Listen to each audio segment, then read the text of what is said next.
I went to the showing of the movie Lincoln this weekend and was really excited and enjoyed it. I was surprised how fast the 2.5 hours went, or however long it is. I think it's 150 minutes.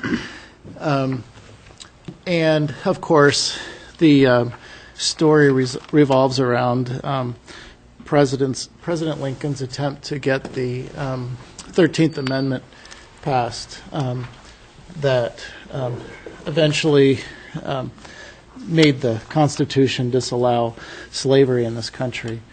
And I was thinking about the human rights and bullying efforts that are taking place in this country now, and wanted to share a video that I discovered fairly recently. I think it was done last year. There were two videos, actually. I picked one of them, actually the shorter of the two.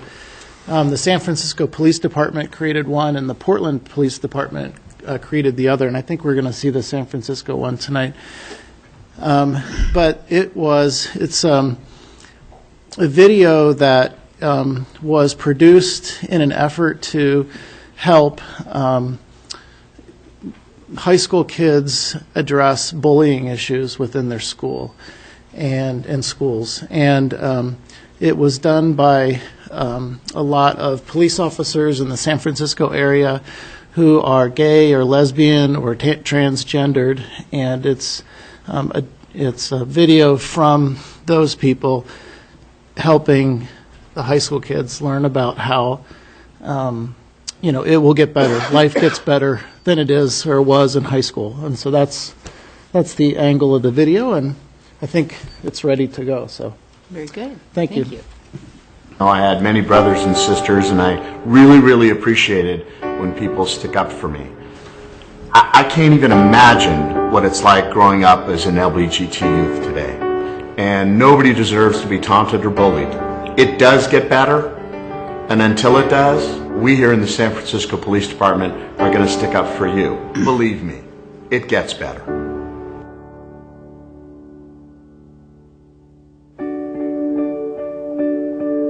My name is Andrea Weil. My name is Wendy Bear, and I am a sergeant. I am a commander. And I'm a sergeant with the San Francisco Police Department. 911 dispatcher for San Francisco. Officer Mari Noguchi. My name is Michelle Martinez, and I am a commander with the San Francisco Police Department. My name is Broderick Elton. And I'm a police officer. Commander. And I'm an officer with the San Francisco Police Department.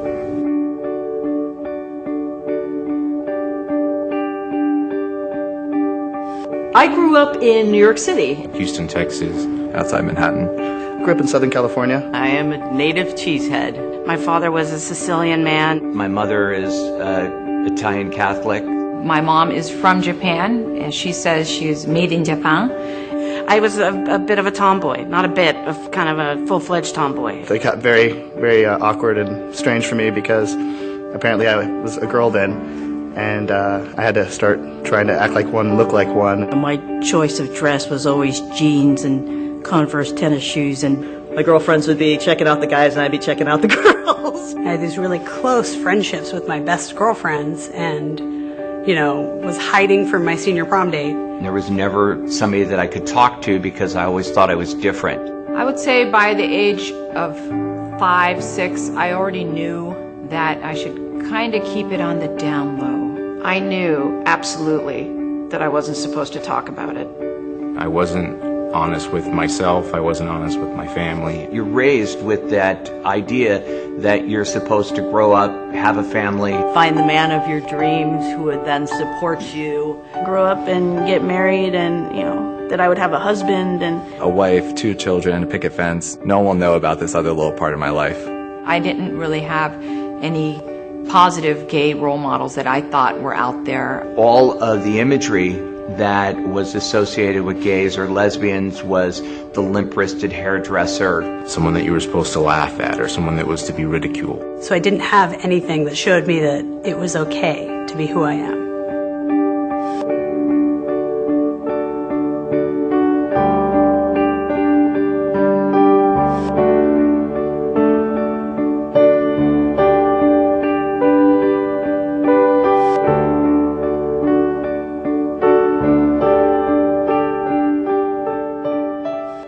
I had times where I didn't want to get up and get out of bed or face the day. My self-esteem was really low. I think that I wanted to just not be around. I had thoughts of suicide. I was depressed. Mostly the message was that there's something wrong with me and I should just die. It just didn't feel good to not want what I thought everybody should want. It just made me angry. There was still a part of me that was a little bit ashamed. When the pain got too bad in the pit of my stomach, I realized I needed to tell my parents. Mom, I think I'm gay. And she says, I think I knew that. I think it was harder for me to tell my mom than it was for my mom to hear what I had to say. I was a police officer for about 4 years, thinking that I was the only gay male police officer in the world. I actually believed that I was the only gay male police officer in the world. Some people probably knew or suspected for quite a long time. Others were sort of like, huh? Their jaws dropped. Ta-da! I expected my father to have a very different reaction than he did. He looked up at me and he said, "Are you happy?" And I said, "Yes." And he said, then he just looked down and he goes, "Then who gives a shit?" You know, he did sort of give me the lecture about, well, maybe playing softball isn't such a good idea. You know, because softball is the root of all gayness for women. I started crying. I broke down the phone and I told them. So before I come out there, I want you to know that I'm gay.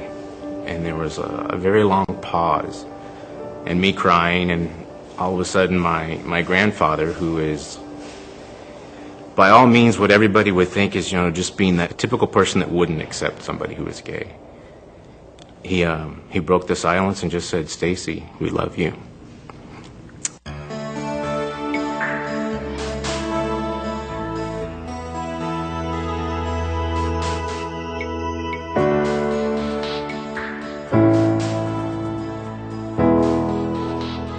My whole world suddenly opened up.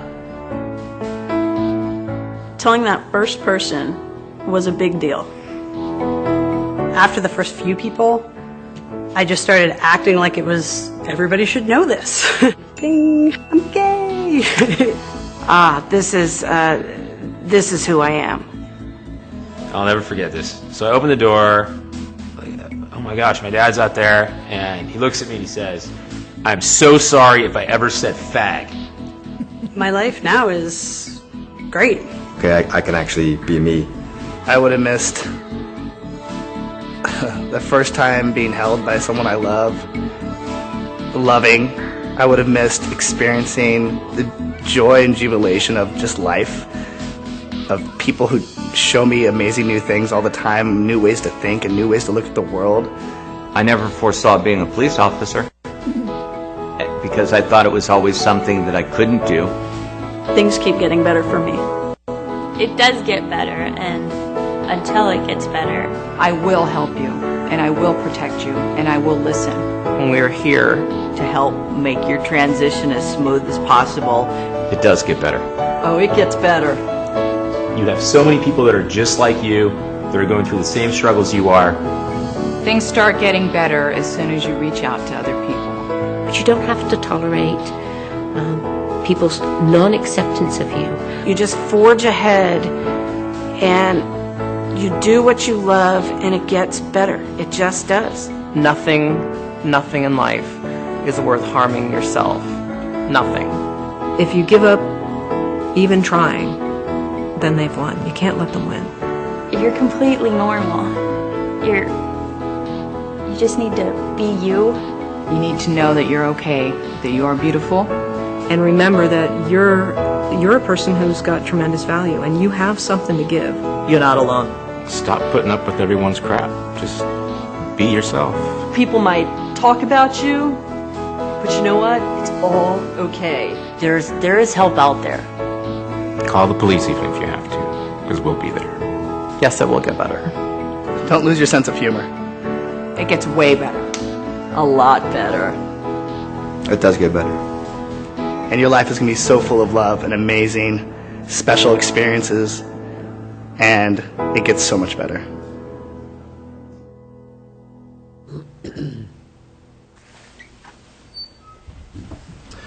So I just think it's a good message for everybody to remember that there's really no room for bullying and no need for people to feel like it's okay to be bullied. And this particular message brought by the San Francisco Police Department is part of a larger effort throughout the country where different organizations are trying to help people understand that, you know, whatever they're experiencing in their life early on gets better as people grow up and age and so forth. So it's a story. It's an issue, of course. Sexual identity or sexual orientation and gender identity continues to be an issue for us, and it's growing and in a lot of different avenues. You know, within this state, within this town, within this country. So we'll probably be continuing to hear a lot more about that, and I think it's important for everybody to remember to treat each other and everybody else with respect. So with that, I'd like to have you all join me in the pledge. I pledge allegiance to the flag of the United States of America and to the republic for which it stands, one nation under God, indivisible, with liberty and justice for all.